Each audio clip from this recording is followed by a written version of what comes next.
dunia. Jadi pegawai ini mulai muncul rasa curiga gitu loh. Bentar ya, mohon maaf.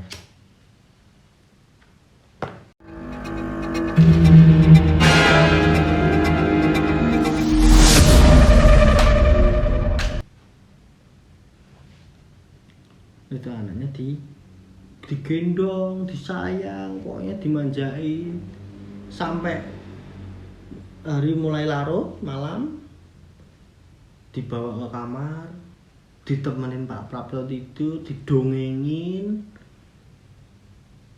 sampai akhirnya setengah 11 malam Pak Prapto keluar dari kamar anaknya, menunggu di ruang tamu. Di ruang tamu itu dia mau nangis. Terus istrinya Pak Prapto memanggil, "Pak, kok nggak tidur? Ayo tidur." Gitu.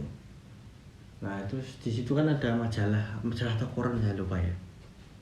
"Iya mah, aku sih sebentar lagi. Ini baru baca ini nanggung ya gitu." "Ya udah, mama tunggu di kamar. Buruan tidur karena udah malam." "Ya mah." Gitu. Pak Prapto akhirnya menunggu di kamar. Maksud saya di ruang tamu. Dia itu menangis sambil menunggu kedatangannya Nyi Blorong itu tadi. Dia menangis sampai tangisannya itu sampai nggak keluar air mata lagi, udah nggak bisa. Tapi dalam hatinya itu sakit banget gitu. Ya gimana ya, namanya orang tua kehilangan anak yang paling disayang ya. Sampai akhirnya ada suara dari gentengnya, "Dik," gitu. Pak Prapto langsung melihat jam tangan. Jam menunjukkan jam 12 kurang 15. Itu udah mulai getar itu. Pokoknya dari atas sampai bawah itu Pak Prapto sudah mulai getar. Cek. Ada suara lagi. Der. Ternyata burung hitam itu tadi yang dibilang sama Mbah Dukun itu beneran ada. Itu nabrak jendelanya Pak Prapto. Der gitu. Setelah nabrak, burungnya itu pergi lagi. Nah pas jam 12 tet ada suara budak gitu. Pokoknya suaranya itu budak gitu. Tapi yang dengar cuma Pak Prapto. Anehnya di situ. Jadi anaknya Pak Prapto yang nomor 1 itu umurnya SMP kalau nggak salah. Itu sama istrinya itu nggak mendengarkan saat waktu jam 12 malam Blorong datang nyamperin anaknya itu. Udah, Pak Prapto kaget. Dia udah berpikir kayak mesti Blorong, anakku hilang. Yes, kena hilang anakku. Sudah, dia menunggu sampai 20 menit. Setelah itu Pak Prapto ke atas kan kamarnya anaknya itu di atas, di lantai 2. Ke kamar, dibuka kamarnya. Di atas kasur anaknya itu ada darah. Nggak tahu itu darahnya anaknya atau darah apa, nggak tahu saya juga. Pokoknya di situ ada darah. Dan jendela kamarnya itu udah terbuka. Anaknya udah hilang. Di situ Pak Prapto nangis terus sampai jam 3 malam, jam 3 pagi. Setelah itu kamar dirapikan seakan-akan nggak ada apa-apa. Seakan-akan Pak Prapto itu tidak tahu apa-apa. Balik ke kamar sama istrinya tidur. Itu pagi-pagi kan mau berangkat sekolah tuh. Nah istrinya mulai mencari-cari. Si A kok nggak turun-turun toh gitu. "Adikmu kemana?" Istrinya Pak Prapto tanya sama anaknya yang nomor 1. "Adikmu kemana?" "Nggak tahu toh Pak, coba dipanggil." Anaknya Bapak Prapto yang nomor 1 itu ke atas memanggil adiknya. Saat dibuka kamarnya, ini kan anaknya Pak Prapto dua itu cewek semua, jerit teriak wah gitu. Nah kaget toh Pak Prapto sama istrinya, ini apa kok bongo, ini geteh. Ini geteh itu artinya itu ada darah gitu, ada darah. Pak Prapto sama istrinya langsung kudadapan lari ke atas, tambah histeris lagi. Jadi mereka bertiga itu jerit-jerit juga, itu kayak paduan suara itu, malah jerit-jerit terus karena ada darah dan anaknya nggak ada itu. Sampai akhirnya si anaknya Pak Prapto yang nomor 1 itu disuruh lapor ke mana, pegawai lapor ke Pak RT untuk menyaksikan bahwa anaknya hilang, dinyatakan hilang dan nggak tahu kemana sampai sekarang.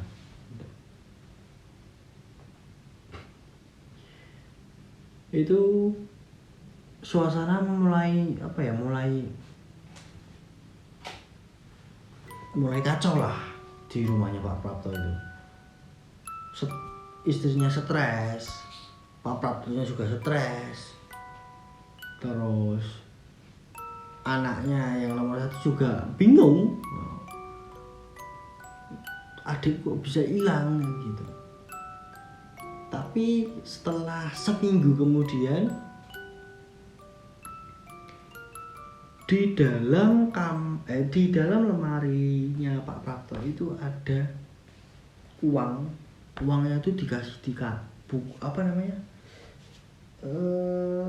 sarung, dikasih di sarung, dibentul sarung itu ada 3. Pak Prapto des. Jadi itu saat itu Pak Prapto nggak sengaja, memang mau buka lemari itu nggak sengaja dibuka, kaget, ini apa ini, sarungnya siapa, kayaknya aku nggak punya sarung kayak gini Pak Prapto gitu. Dibuka, isinya uang. Seketika di dalam cerita Twitter itu tadi, seketika Pak Prapto itu melupakan anaknya, rasanya itu karena melihat uang itu, rasa sedihnya itu, sedih kehilangan anaknya itu hilang. Terus akhirnya Pak Prapto kan mulai senang, dia senang dapat uang, wow dapat uang. Terus diambil, disimpan sendiri biar anak sama istrinya nggak tahu kalau Pak Prapto itu punya uang segepok-gepok gitu. Nah dari mulai uang itu mulai kayak pemborong, pengusaha kaya itu mulai mendatangi pabrik-pabriknya kayu Pak Prapto itu, mendatangi itu, dan akhirnya jadi proyeknya tambah, kayunya semakin laris. Itu kan posisi di Gunung Kidul ya, di Gunung Kidul kan masih sawah, masih hutan, masih itu. Nah itu mulai ada pembangunan yang mungkin sekarang ini jadi mobil-mobil wisata. Mungkin Allahu alam, jangan percaya omongan saya 100% lah pokoknya. Oke. Nah pokoknya itu mulai rame lah. Tapi istrinya Pak Prapto masih sedih, sangat-sangat sedih. Walaupun kekayaannya Pak Prapto itu sangat meningkat drastis, sangat-sangat meningkat, sampai yang temennya yang di Ireni tadi itu sampai gumun itu gumun itu terngiang-ngiang, terengang-ngang lah intinya gitu loh. Wih dia nih Prapto kok usahanya ngoriman piye tapi. Dan ada salah satu warga yang belum. Oh ya, ada salah satu warga yang mulai curiga sama Pak Prapto. curiganya itu kok usahanya Pak Prabowo jadi laris manis gitu, jadi lancar, pokoknya yang di atas normal lah gitu, di atas normal pokoknya. Itu satu. Yang kedua, nah ini yang kedua ini pegawainya Pak Prabowo ini mulai ada yang sakit, mulai ada yang lumpuh gitu, secara tiba-tiba, dan ada yang meninggal dunia juga, kebanyakan meninggal dunia malahan gitu. Tapi anehnya saat merasakan misalnya lumpuh di stroke kiri itu berada di pabrik, saat bekerja di pabriknya Pak Prabowo, dan pegawainya yang lain yang ada yang meninggal itu juga di pabrik juga. Nah kan orang-orang jadi mulai ini ada yang nggak beres ini. Setelah kematian anaknya, usaha Pak Prabowo itu mulai jueng, mulai seperti itu, dan banyak korban jiwa, terutama pegawai-pegawai. Ternyata Pak Prabowo itu masih berhubungan dengan Nyi Blorong dengan sendirinya, tanpa bantuan Mbah Dukun. Jadi ceritanya itu seperti ini. Setelah Pak Prabowo sudah mendapatkan uang itu, dalam kurun waktu seminggu kemudian burung hitam itu datang lagi, tapi nggak digenteng di depan pintu rumah Pak Prabowo. Saat Pak Prabowo mau keluar rumah, kaget loh, kok burung ini lagi gitu. Kan ini burungnya Nyi Blorong. Nah ternyata blorongnya itu ada di atas. Nah, kaget tuh adalah dudu menungso borong ketawa sambil aku ning gini gitu. Intinya mereka bercakap-cakapan, terus Pak Prabowo diiming-imingi harta yang semakin banyak pokoknya yang tak terhingga gitu sama Blorong. Tapi Blorong meminta bayaran lagi itu dengan apa? Dengan sayang, dengan nyawa. Ada yang harus dikorbankan untuk saya gitu. Dan Pak Prabowo menyetujui keinginan Blorong. Itu sama saja kontrak ya, perjanjian kontrak itu. Dan impactnya itu sampai ke pegawai-pegawai, sampai bukan cuma pegawai, sampai akhirnya tuh anak dan istrinya pun jadi korbannya Nyi Blorong karena kesyirikannya Pak Prabowo. Nah terus ada salah satu Pak Ustadz, dia itu ahli agama, tidak sengaja dia orang kota, sedang berlibur ke Gunung Kidul, melewati rumahnya Pak Prabowo. Nah katanya Pak Ustadz ini tadi itu rumahnya itu kayak ada tanda merahnya gitu loh, tanda merah di atas rumahnya Pak Prabowo itu, katanya Pak Ustadz. Jadi aneh.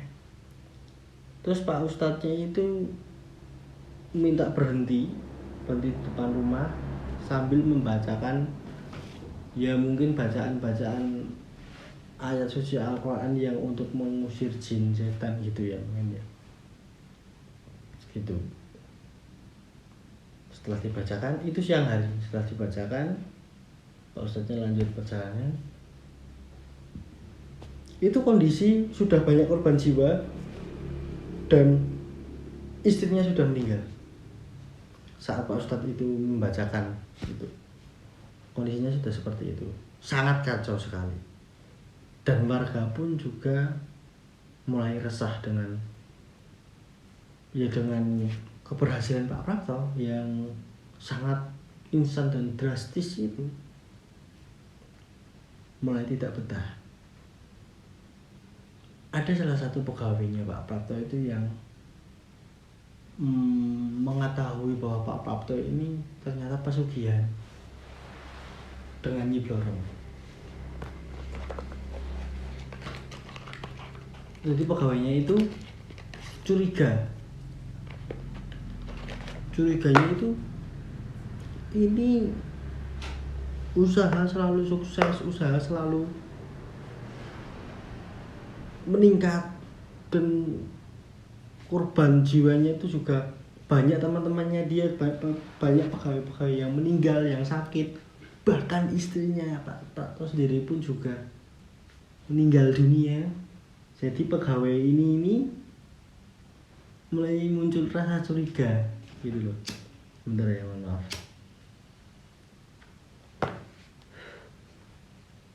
Dan untungnya pegawai yang mencurigai ini tadi agamanya juga bagus, agamanya juga kuat. Akhirnya dia kan ada yang tidur di pabrik, ada yang pulang di rumah. Kebetulan salah satu pegawai yang curigai ini tadi itu dia tidurnya di pabrik, ada di mes itu. Nah, dia mulai ada rasa aneh. Kenapa ya? Dia mencari tahu bahwa Pak Prapto itu jadi ini rumah Pak Prapto ya. Ini rumahnya Pak Prapto. Di sini itu pabriknya panjang besar, pabrik kayu. Nah, di sini itu dulunya lahannya orang, tapi dibeli sama dia. Dijadikan kandang sapi sama kandang kambing. Nah, di belakang kandang itu ada satu gubuk kecil. Itu ternyata tempat Pak Prapto berkomunikasi dengan Nyi Blorong. Nah, si pegawai ini tadi mengetahui lagi-lagi jam 12 malam lagi, mengetahui Pak Prapto masuk ke situ ke gubuknya ini tadi dengan waktu 1 jam mungkin. Jadi dipantau terus sama pegawainya ini, dipantau terus sampai akhirnya ada burungnya Nyi Blorong itu yang hitam itu tadi. Burungnya itu terbang ke arah pegawai, nanti nyampluk gitu. Pak Prapto keluar, itu konangan. Tapi pegawainya itu juga pintar, nggak balik ke gudang, pergi dari rumahnya Pak Prapto, pergi dia semalam itu nginep di masjid di tempat situ, di lingkungan situ. Nah, sampai akhirnya dia mengadukan cerita ini ke tukang ruqyah yang lebih paham, yang lebih mengetahui lah, bahwa usahanya Pak Prapto ini tidak sehat. Karena yang terakhir, anaknya yang nomor pertama itu juga menjadi korban. Kalau tidak salah, kurang lebih pegawainya Pak Prapto itu ada 40 orang yang menjadi korban jiwa karena untuk kekayaannya itu, pesugihannya itu. Sampai akhirnya ya pegawai itu tadi ya, yang mengadukan ke tukang ruqyah itu, ada 5 orang datang ke rumah menemui Pak Prapto, langsung ditunjuk, kowe iki salah, sing mbok lakoke iki salah, kowe ngrugèkke wong liya lan kowe ngrugèkke awakmu dhewe. Karena kowe wis menjual agamamu dinggo duniawimu. Kata tukang rukyahnya itu tadi. Pak Prapto marah, "Kowe rasa ngurusi aku. Kowe urusana jamaatmu dhewe. Iki tanggung jawabku." Terus jadilah cekcok di situ. Jelas cekcok. Tapi Pak Ustadz itu tadi tetap meruqyah. Bukan meruqyah Pak Prapto, tapi meruqyah tempatnya, rumah, pabrik sama perkebunan itu tadi. Diruqyah. Nah, ternyata memang benar kata pemuda wisata yang Pak Ustadz itu tadi, kalau rumah ini kayaknya aneh, ada tanda merahnya. Itu memang benar. Itu sudah ditandai sama Nyi Blorong bahwa itu makanannya Nyi Blorong lah ibaratnya. Dan resikonya itu ya memang besar. Dan akhirnya Pak Praptonya sendiri pun Nyi Blorong kan sudah ketahuan ya itu ya, sudah ketahuan. Anak istri sudah jadi korban, pegawai-pegawai itu kurang lebih 40 orang jadi korban, dan keluar, pegawainya itu keluar semua. Jadi Pak Prapto itu tinggal sendirian di rumah. Sampai akhirnya Blorong datang menemui Pak Prapto dan meminta lagi korban jiwa, meminta tumbal lagi. Tapi Pak Prapto mengeluh, karena ya gimana aku randi pegawai, aku mengek apa kayak nek wedhus karo sapi. Tapi Blorong nggak mau tahu, dia maunya tumbal karena sudah kontrak, sudah perjanjian. Dan Pak Prapto pun juga istilahnya ngeyel karo setan, ngeyel karo demit. Aku nggak bisa ngasih kamu tumbal kan. Aku mau ngasih apa lagi? Anak istriku udah kamu ambil, pegawai-pegawaiku juga udah kamu ambil. Aku nggak punya apa-apa. Udah nggak ada siapa-siapa lagi di sini. Aku belum nggak mau tahu, sampai akhirnya Pak Prapto pun juga menjadi korban tumbal dan dibunuh oleh Blorong.